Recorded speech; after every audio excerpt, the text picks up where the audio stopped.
Dulu, kalau kita mencoba mengukur seberapa kaya sebuah negara, caranya tuh gampang banget loh. Iya, sangat kasat mata kan? Benar, Anda tinggal hitung aja seberapa banyak tambang emas yang bisa digali, atau seberapa luas ladang minyaknya. Ada semacam kesepakatan diam-diam kalau kekayaan itu wujudnya harus fisik. Sesuatu yang berat, keras, dan bisa dikapalkan ke luar negeri gitu ya? Persis. Dan cara pandang itu bertahan selama berabad-abad kan? Oh jelas, seluruh tatanan geopolitik dunia kita itu dibangun di atas perebutan sumber daya alam. Anda punya tanah, ya Anda punya kekuasaan. Tapi kemudian realitas ekonomi dunia ini berputar dengan sangat drastis. Dari tumpukan dokumen, buku teks, dan silabus mata kuliah ekonomi kreatif yang ada di meja kita hari ini, ada satu kesimpulan yang bikin saya merinding. Wah, apa tuh? Tambang yang paling berharga di abad 21 ini, ladang yang kapasitasnya paling nggak terbatas, itu justru ada di dalam kepala Anda. Bener banget, otak kita. Iya, imajinasi manusia ini sekarang secara harfiah menjadi aset ekonomi paling bernilai di planet ini. Pergeseran ini luar biasa sih, karena ini kan menantang semua hukum fisika dasar tentang ekonomi ya. Sesuatu yang abstrak yang nggak bisa disentuh tiba-tiba punya valuasi yang mengalahkan perusahaan minyak raksasa. Dan itulah yang akan jadi misi kita di sesi eksplorasi mendalam kali ini. Oke, mari kita bedah ini. Kita akan fokus pada materi pokok dari silabus pertemuan kelima. Menarik, mengubah ide jadi aset kan? Tepat. Kita mau lihat bagaimana sebuah ide liar yang melintas di kepala Anda saat lagi mandi bisa dikonversi jadi aset legal. Dan yang paling penting, gimana caranya melindungi ide itu pakai hak kekayaan intelektual atau haki. Ini krusial banget. Dan untuk paham seberapa radikal perubahan ini, kita kayaknya perlu mundur sebentar deh untuk lihat sejarahnya. Oh, yang soal gelombang peradaban itu ya? Sumber literatur kita mengutip prediksi Alvin Toffler. Kita udah melewati gelombang pertama, yaitu era pertanian. Terus gelombang kedua itu industri kan? Pas mesin uap ditemukan. Benar. Di situ yang berkuasa adalah yang punya modal untuk bikin pabrik. Lalu masuk ke gelombang ketiga, era informasi, internet, data, komputer. Rasanya era informasi itu baru kemarin loh. Tapi dokumen kita bilang kita udah masuk gelombang keempat ya, ekonomi kreatif. Iya, di gelombang keempat ini unik. Kalau dulu kan sumber daya alam itu terbatas. Tapi sekarang, bahan bakunya adalah ide dan kreativitas. Dan itu nggak terbatas kan? Betul. John Hawkins, salah satu pionir konsep ini merumuskannya dengan simpel. Kegiatan ekonomi ini tuh input dan outputnya sama-sama gagasan. Sebentar. Oke, saya paham konsepnya.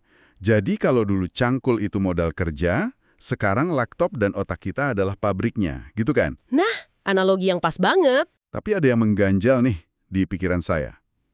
Hukum ekonomi dasar kan bilang harga barang itu ditentukan dari kelangkaannya, ya kan? Hukum supply and demand, iya. Nah, emas itu mahal karena susah dicari.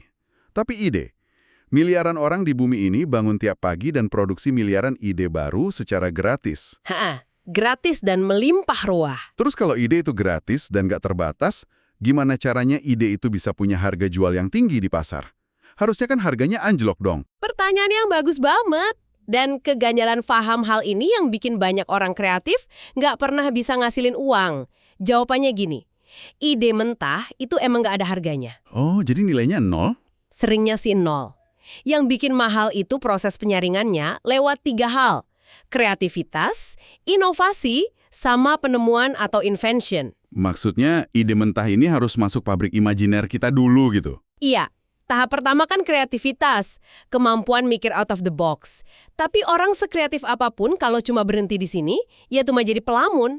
Bener juga sih. Makanya butuh tahap kedua, inovasi, mengubah ide jadi produk bernilai tambah.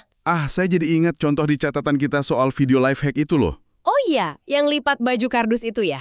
Iya, kan ada orang sadar kalau lipat baju itu capek. Itu ide mentah kan? Terus inovasinya, dia bikin alat dari kardus bekas, direkam jadi video 1 menit, terus diunggah ke internet. Dan seketika ide mentah tadi punya nilai tambah. Jutaan orang nonton, pengiklan masuk, dia dapat uang. Sesuatu yang asalnya cuma ide kardus, jadi pendapatan real. Wow. Terus kalau masuk tahap ketiga, invention, itu lebih gila lagi. Menciptakan sesuatu yang benar-benar baru. Kayak pas aplikasi ojek online pertama kali muncul. Mereka kan nggak beli motor ya, cuma ngawinin ide GPS sama motor yang nganggur. Betul. Kelangkahan eksekusi inilah yang dibayar mahal sama pasar. Ide emang gratis, tapi eksekusi itu langka. Sangat masuk akal. Tapi, ini memunculkan ketakutan baru sih buat saya. Ketakutan apa tuh? Kalau saya udah susah-susah eksekusi ide jadi lagu atau aplikasi, kan wujudnya digital tuh, gampang banget dicurinya. Nah, itu dia. Jauh lebih gampang nyolong file MP3 daripada nyolong emas di brankas, kan? Disinilah letak kerapuhan gelombang keempat ini. Aset Anda nggak kelihatan, jadi butuh perisai yang nggak kelihatan juga, tapi secara hukum absolut. Dan itu membawa kita ke fokus materi pertemuan 5 ini. Perisai ide yang namanya haki atau hak kekayaan intelektual. Yang sangat menarik di sini adalah sistem haki yang dikendalikan oleh Direktorat Jenderal Kekayaan Intelektual ini punya instrumen yang beda-beda. Jujur ya, dulu saya ngira haki itu cuma urusan admin yang ngebosenin, tapi ternyata ini krusial. Bayangin aja gini, Anda bikin jalan tol yang mulus banget, tapi Anda lupa bangun gerbang tolnya. Wah, rugi dong, orang lewat gratis semua. Benar, semua orang nikmatin jalan Anda, tapi Anda yang bayar aspalnya. Haki itu gerbang tolnya. Biar tiap ada yang lewat, ada koin masuk ke kantong Anda. Analogi yang mantep. Tapi pas saya baca silabusnya, haki ini elemennya banyak banget ya. Ada paten, hak cipta, merek, desain industri. Sempat pusing juga sih awalnya. Wajar kok, banyak yang bingung. Cara paling gampang mah kita bedah satu produk fisik aja.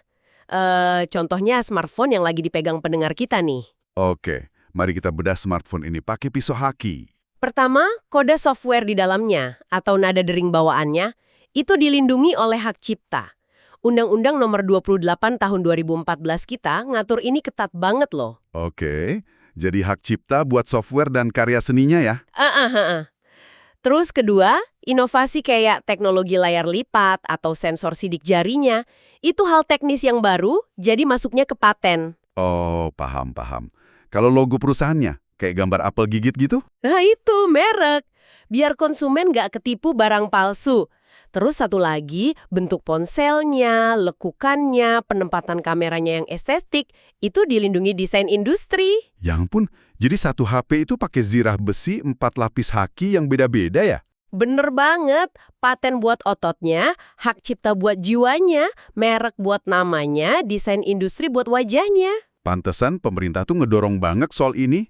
Di data kita kan ada target akselerasi ekonomi kreatif tuh. Ah iya, target percentage itu kan? Iya, pemerintah nargeting pertumbuhan paten domestik 4%, hak cipta hampir 39%. Emang ini bukan sekedar kuota birokrasi ya? Jelas bukan dong, sertifikat haki itu indikator seberapa banyak tambang baru yang ditemuin warga negaranya. Ini data ekonomi real. Tapi, sebagai orang yang selalu penasaran, saya mau nanya mewakili para pendengar kita nih. Di era digital yang serba terbuka ini, informasi kan nyebar hitungan detik ya? Betul, sangat cepat. Bukankah haki ini justru membatasi kreativitas dan semangat sharing ekonomi? Kesannya kayak pelit gitu, dikit-dikit dipatenkan. Nah, ini miskonsepsi yang sering terjadi. Haki itu nggak membatasi, tapi justru ngasih insentif. Kalau nggak ada perlindungan, siapa yang mau capek-capek riset? Iya juga sih, ujung-ujungnya dibajak orang. Dan ini yang paling revolusioner. Berdasarkan Undang-Undang Nomor 24 Tahun 2022, kekayaan intelektual itu sekarang bisa jadi objek jaminan utang loh. Tunggu. Maksudnya jadi agunan ke bank? Bener banget. Jadi sertifikat haki ini setara sama sertifikat rumah atau BPKB motor? Secara hukum, iya. Ini terobosan masif buat UMKM kreatif. Bayangin musisi independen yang butuh modal bikin album baru. Wah, biasanya kan bank nolak ya, karena karyanya dianggap nggak bankable. Nah, sekarang asal dia punya sertifikat hak cipta dan karyanya terbukti ngehasilin royalti di platform streaming, kertas itu bisa dijaminkan ke bank buat dapat kredit. Gile, ini merombak aturan main banget.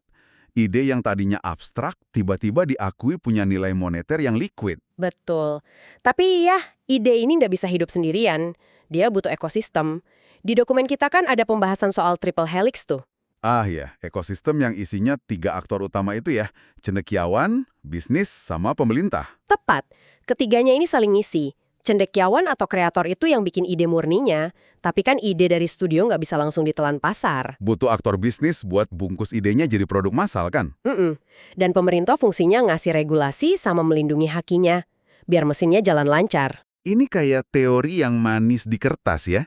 Tapi di dunia nyata saya yakin gesekannya banyak banget. Oh, pasti ada friksi. Kreator kan kadang idealis banget tuh. Benar, maunya ngerjain sampai sempurna nggak peduli waktu. Sementara pihak bisnis maunya cepat rilis, ngejar target kuartalan. Kalau nggak ada keseimbangan, ekosistemnya bakal mandek. Nah, untuk ngeliat gimana manisnya kalau tiga roda gigi ini berputar bareng, ada satu contoh spesifik di sumber kita yang bikin saya kagum banget. Kasus film Laskar Pelangi ya? Iya, coba kita bayangin. Semuanya ini kan bermula dari satu elemen hak cipta, yaitu manuskrip novel karya Andrea Hirata. Itu hulu dari segalanya loh. Novel yang luar biasa sukses. Terus aktor bisnis masuk, rumah produksi bikin naskah adaptasi, nyuntik modal buat syuting di Bangka Belitung, dan pas rilis, dokumen kita mencatat film ini meraup perputaran sampai 139 miliar rupiah. Angka yang fantastis. Tapi tahu nggak apa yang lebih menarik? Apa tuh? 139 miliar itu cuma puncak gunung es.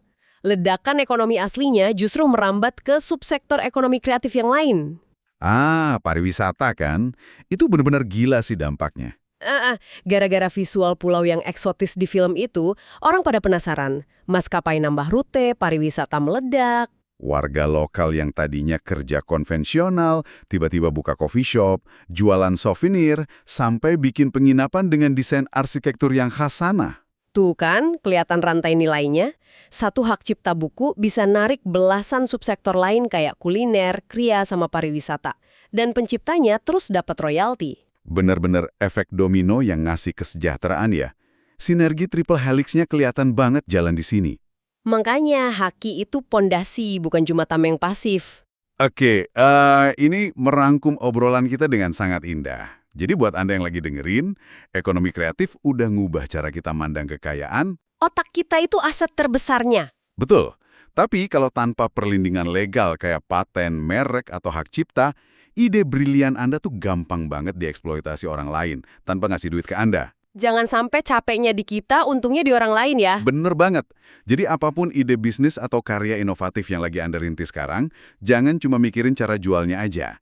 Pikirin cara melindunginya secara hukum sejak hari pertama. Anggap aja kayak bayar asuransi untuk gerbang tol Anda sendiri dah. Pesan yang sangat powerful. Nah, sebelum kita akhiri sesi ini, adakah satu pemikiran penutup yang provokatif untuk direnungkan sama pendengar kita nih? Ada satu sih yang cukup bikin saya mikir keras. Dari tadi kan sumber kita bahas, haki ini perlindungan buat individu atau perusahaan ya. Sifatnya private gitu ya, kepemilikannya. Nah, terus gimana dong dengan warisan budaya lokal Nusantara yang sifatnya komunal? Kayak motif tenun kuno atau resep masakan leluhur dari ratusan tahun lalu. Oh iya ya. Kan itu nggak dibikin sama satu orang aja. Tepat. Itu inovasi tingkat tinggi, tapi diciptakan sama komunitas masyarakat adat secara turun-temurun. Kalau ekonomi kreatif terus ngegas komersialisasi ide... Wah, bahaya juga. Siapa yang berhak megang hak cipta budaya komunal itu? Nah itu masalahnya, gimana kita lindungin karya nenek moyang kita supaya nggak diklaim atau dipatenkan diam-diam sama pihak asing? Gila, itu PR besar banget sih buat regulasi kita ke depan. Sebuah teka-teki yang brilian buat ditutup. Terima kasih banyak atas pendampingan analisisnya hari ini ya. Sama-sama, selalu seru ngebedah topik yang ada di sekitar kita gini. Dan buat Anda yang mendengarkan, jangan berhenti di sini aja. Kalau Anda punya ide, beranilah eksekusi dan lindungi karya itu. Terus jaga rasa ingin tahu Anda, dan sampai jumpa di eksplorasi kita selanjutnya.